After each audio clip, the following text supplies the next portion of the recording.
Conversations with Artists, brought to you by The Smith Gallery and Fine Custom Framing. Hi, I'm Debbie Smith, and I'm so glad that you dropped in for this conversation that we're going to have today with Erna Tunno. The reason that I created Art Talks is that I wanted you, the viewer and the purchaser of beautiful artwork, to remember this conversation so that when you take that piece home, you can listen and learn about what the artist is all about, who she is, where she paints, and what she paints. So we hope that you sit back and enjoy this conversation today with Erna Tunno. Hi, Erna. So nice to have you here in the studio and of course to have you on the walls of the gallery. Good to be here, Debbie. Yeah. So I don't even know where to begin because I know so much about you and I want everybody at home to know about you too. So we'll start with something simple. Your name, Erna. That's an interesting name. I don't know anybody else named Erna. I was named after my wonderful aunt in Germany. Okay. And I'm so pleased because I adored her. Oh. So the name is very special to me. Yeah, and your maiden name is obviously different than your married name. It was Erna Schröder. All because right. as you know, Debbie, I was born in Germany. Yeah, which is very interesting. Because Yes, I think that, that has that memory. When did you come to the States? I came here at age 11. Oh, wow. And I came from an existence, I compared to the Walton family. Oh, that's sort of cool. You know that that family on television. Oh, yeah. Always, when I came over and first started to see television and saw that segment, Yeah. the Walton family existence, that's what I lived in Germany. That is so neat. I came from a small town where my father and the mayor of the town were the only two people that were not farmers. Wow. It was a town in the northern Germany, 145 people. Oh my gosh. All of them, as I said, were farmers except for my dad and the mayor. Wow. My father was the principal of school, of a one-room schoolhouse, first through 8th grade. Wow. And he taught me from the time I was in school in first grade all the way up to the 4th grade. And it was very interesting. We had dirt roads. We had hardly any electricity. Wow. So No indoor plumbing. that's terrible. But I didn't see it as that because that's Right. the only thing I knew. Of course. So did that influence how you paint now? In any way, or? Let me say that I appreciate everything so much more, it seems, than the people that are around me here in America, because most of them haven't known what kind of an existence that was, especially being a child during the war. Right. And being, knowing what Hitler was doing to Germany. Yeah. Interesting. So I think I'm different in that I appreciate life. Yeah. And what America gives me. Yeah. Maybe more so than those people who have always had it. Right. And take it for granted. Right. So have you always wanted to be a painter? I mean, when you were a little girl in Germany, or? Well, being raised during the Second World War, we didn't have much paper.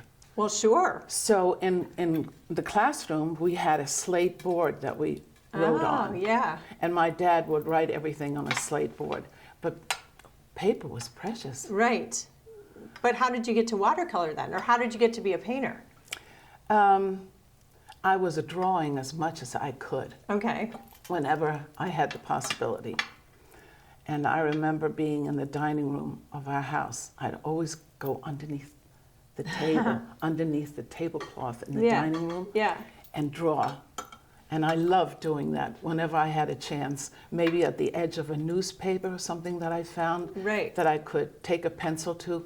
But there was no such thing as paint. Right. I mean, that was an extravagance that we just didn't have. Right. I never even saw any. Right. So after the Second World War, my dad was in the Second World War, came home after he was captured by the Americans. Wow. But treated very well. Mm-hmm. And he was 16 when he was in the First World War. Wow. And he looked at us after he came back from the Second World War and he said, I want our children to grow up in the best country in the world. Yeah. He said, we're going to America. That is so cool. So with that, you obviously don't paint under your table anymore. No. So where do you paint? No, I've stopped that habit. Okay, well, good. Where do you paint now, though?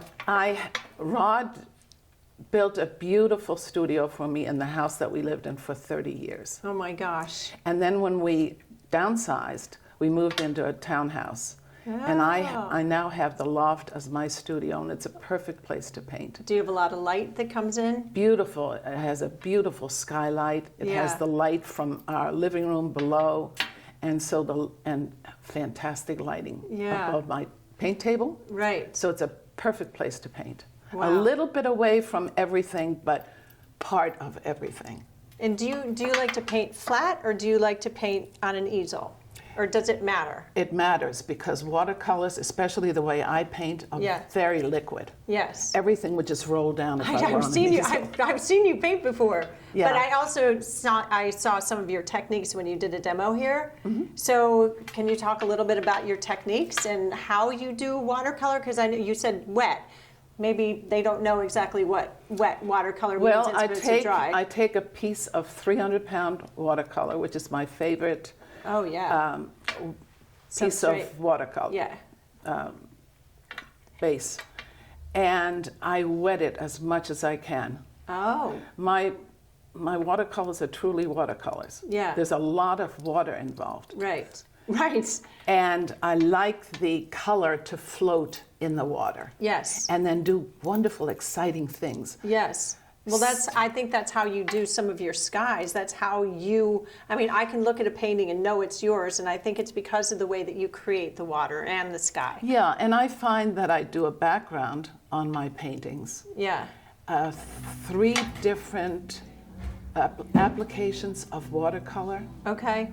And wetness. So I put on my first coat. Yeah. Excuse me. Let it dry. Put on a second coat. All of it being very transparent, so that basically before I even start to paint anything, right, I have 3 layers of transparent watercolor. All right. And then I start to create my piece.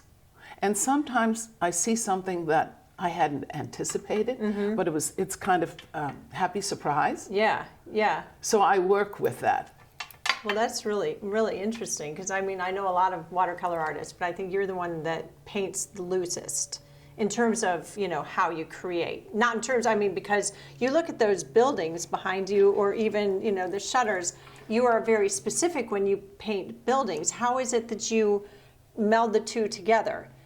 Like if you're, because they're 2 totally different things. Yes, it's so different to do something architectural like this. Yes, yes. Than perhaps something like this. Right. However, the background is still the same. Okay. It's getting that sky and the water to look like sky and water. Yeah. And then applying the actual buildings So at the end. Do you draw the buildings? Do you put your watercolor down and then draw the buildings, or? Yeah, before I start any painting, I want to know where I'm going. Okay. Yeah. For instance, in this piece, I want to make sure that I know that there are going to be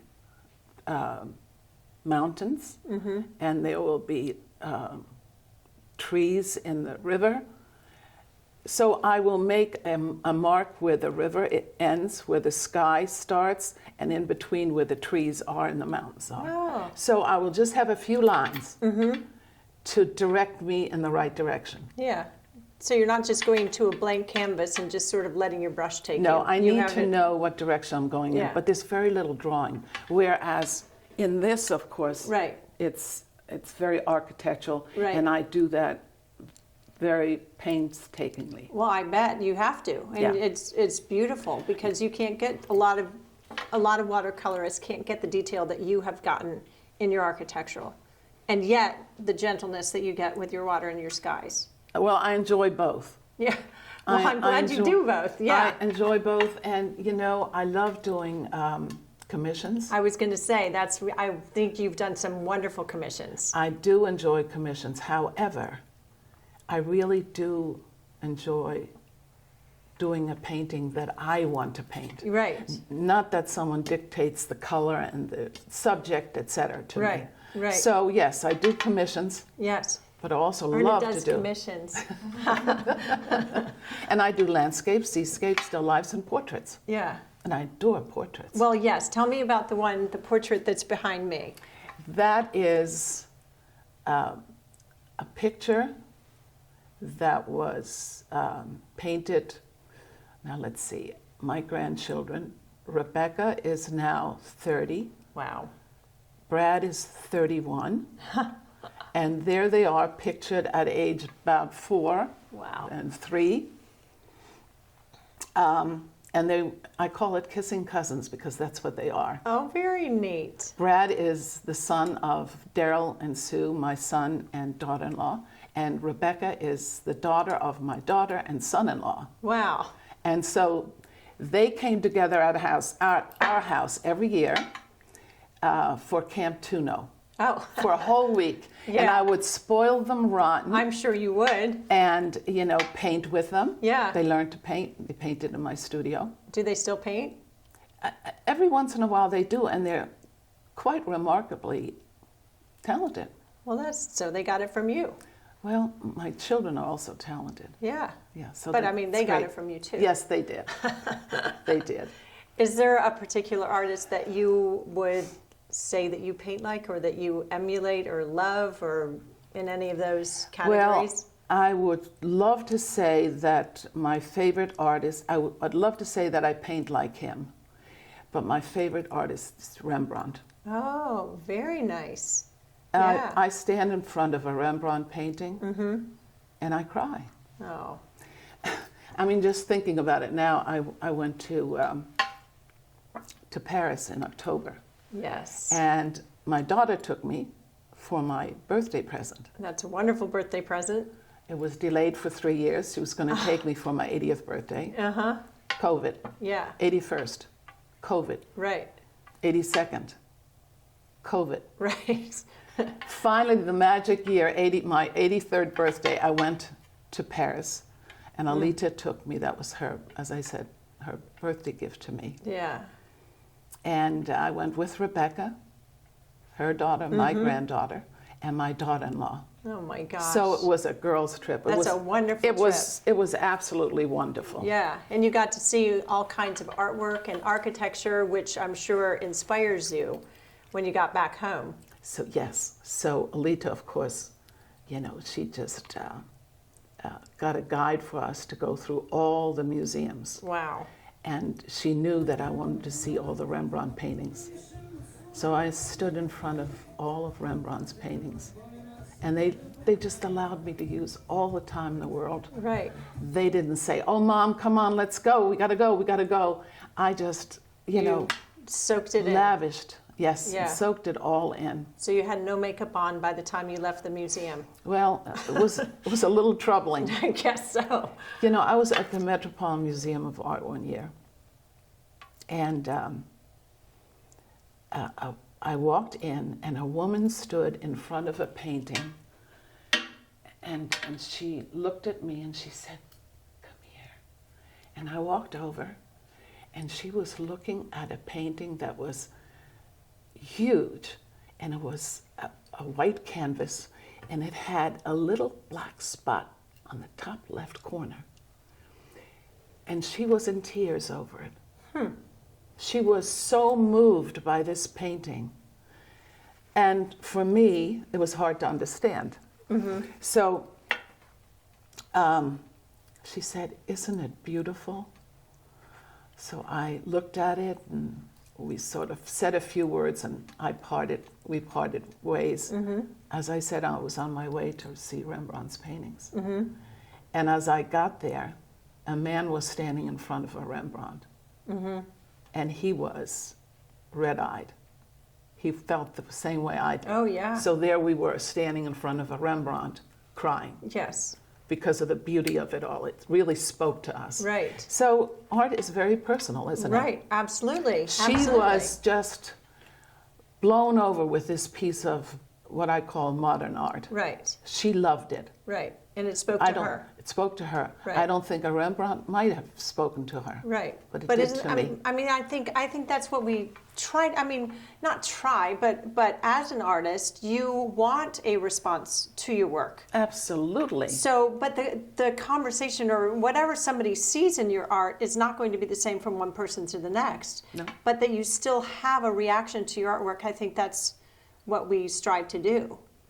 Yes, and especially in a portrait. Mm-hmm. When I do a portrait, I always try to capture the person. Right. I might just know it from a photograph. Mm-hmm. You don't really know a person from Right. a photograph. Right, sure. You don't know the personality, etc. One time I did a minister who had passed away, and his widow came to me and said, I would love to have a painting of him for our next Easter service in remembrance of him. Very nice. She gave me this wonderful photograph, and I just had to capture him. Mm-hmm. It was so important. She walked into my studio and looked at it and cried. Yeah. Yeah. And that's And what you I said, success. That's what you want. Yeah, exactly. Yeah, exactly. that's what you want every painting to do to someone. Oh, To absolutely. really move them. Right. And it can move them. Some people don't understand it. As the person in the museum, they didn't understand yours, what you like, and you didn't understand what she liked. Exactly. But I understood Right. that we are all different and we have different tastes. And the feeling, the visceral response that we get to artwork, and then it carries us through. Yeah, Debbie, you know, I have people coming into my studio, and I'm sure you get this. They will look at my artwork, and then they'll say, "Oh, I love that," and then they'll look at other things, and then come back to something they've seen, but they're not sure. I said, if you're not sure now, Right. you never will be. Exactly. I said, the reaction that you gave me on that one piece that said, "Oh, I love that," Right. that's the reaction you should have Right. when you're looking for a piece of artwork. Right. To take it home and live with it, because Yes. you are living with it, and It's to have that visceral response. Yes, have that immediate response that says, that speaks to me. Yeah. And that's so cool. It is. That is so cool. Yeah, and it's a wonderful thing for an Yeah. artist. Right, exactly. that response. To see that. It's very exciting. Wow. So I know how old you are now. I did before, but anyway. So have you been painting your entire adult life? I mean, since you came here? No, not since I came here, but since I met Rod. All right. I was in the travel agency, Okay. and he came in for a bachelor trip. Oh.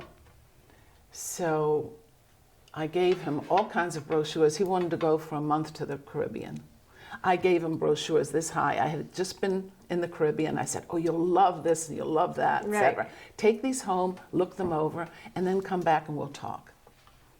So he called me the next day and he said, "This is Captain Tunno. I was in to see you yesterday about a bachelor trip to the Caribbean." He said, "I noticed my hours and yours are the same. Do you suppose we could discuss this over dinner sometime?" Yes. So we did, and the next thing you knew is he never went on a bachelor trip. We went on a honeymoon. Oh my gosh. Did you go to the Caribbean? Bermuda. Oh, Bermuda. Bermuda. Very nice. Anyway, he's the one who encouraged me to continue painting. Yeah. He bought me a beautiful oil painting set with everything, brushes, the whole thing. And I tried that, and then I went to acrylics, and then I wound up in watercolor Which is your love. and never left it. Yeah. That was 60 years ago. Yeah. And you're collected all over. Is there still a piece in, I know you were a docent at the governor's mansion. Is there Yes. still one of your pieces in the governor's mansion? No, It no, does, there isn't. okay, so it Yeah. it left with the governor. Exactly. Okay, but that's really cool to have your piece in something like that. Oh, yes. Yeah, and your pieces have been all over. I over. now know that Governor Ridge, wherever he now is, Right, has right. one Has of my one of your paintings. paintings. Yes, I remember because I came to the opening reception. Yes, right, Yeah. you did. Yeah, that was really cool. That was fun. Oh my gosh, yes. But I think that is, when you sell a piece of artwork, it's, you're not selling one of your children, but it's certainly one of your creations, and you want it to have a good home, and to people that love your work. Debbie, I'll never get tired of people walking out of my studio or finding out that they walk out of here Right. with one of my pieces. Right. It's exciting to me to know Yes. that I've done something that someone loves so much that they spend their well-earned money Right. with. Exactly. Yeah, it's very exciting. And they get excitement from it every day too. So you live on, Hopefully. on the wall, but with this, you will also live on in the memory. Yes. Because that's the connection. I think is really cool. I think that's wonderful. Yeah. Yeah. I love that. So is there anything else that we didn't touch on because we had a huge range of things that we talked about? Well, getting back to coming here to America, especially now in these tumultuous days that we're going through in America. Right, but that's what art lifts us out of those days.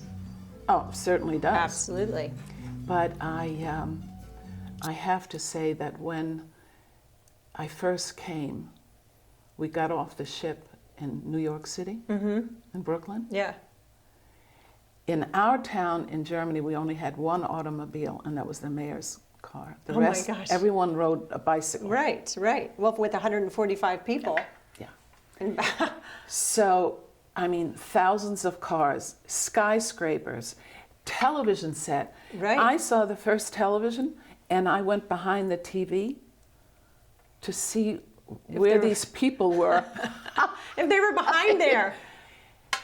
I flushed a toilet for 20 minutes. Oh my gosh. Having been, from a house where you had an outhouse. Oh yeah. No plumbing. Right. This was so exciting. Yeah. So coming to America was really incredible. Yes, yes. So I appreciated every bit of it. I'm sure. I'm sure. So yes, then when I met Rod, Yep. which was about 8-9 years later, Oh my gosh. Wow. he said, Erna, he saw some of the pieces that I had done. Yeah. And he said, I want you to continue painting. That is so nice. So he was the catalyst behind it. Yeah. And a supporter ever since. Probably your biggest supporter. My biggest. Yep. Yes. Yep. That is awesome. Yeah. Well, my gosh, it's been such a pleasure. Like I said, talking to you because you're so interesting. My mom was so excited. She's like, I can't wait to see Erna's art talks. So, and I'm sure everybody else will too. Good. Well, Yeah. I'm sure that Polly had a wonderful Mother's Day yesterday. Yes, she did. Yes, she did. Yes. Great. As did I. Oh, good. Yes, I'm glad you did because you're a mother of 2, right? Yes. Okay. Good. And 3 grandchildren. Oh my gosh. Now carry on your artistic endeavors. I hope along the way. Yeah. Well, at least They will. Yeah. Yeah, Rebecca actually, my granddaughter, has actually won a few prizes Wow. as she was going through school. Neat. Well, I'd like to see her work someday too. Good. Yeah. But anyway, it has been a pleasure. I hope you have enjoyed it as much as I have. Talking with Erna Tunno, watercolor artist extraordinaire. If you enjoyed this, I hope that you will like it, share it, and subscribe to this YouTube channel because it's important that we get art because it speaks to us, and you'll remember this conversation when you take one of Erna's pieces home for yourself. Until then, we'll see you on the next Art Talks.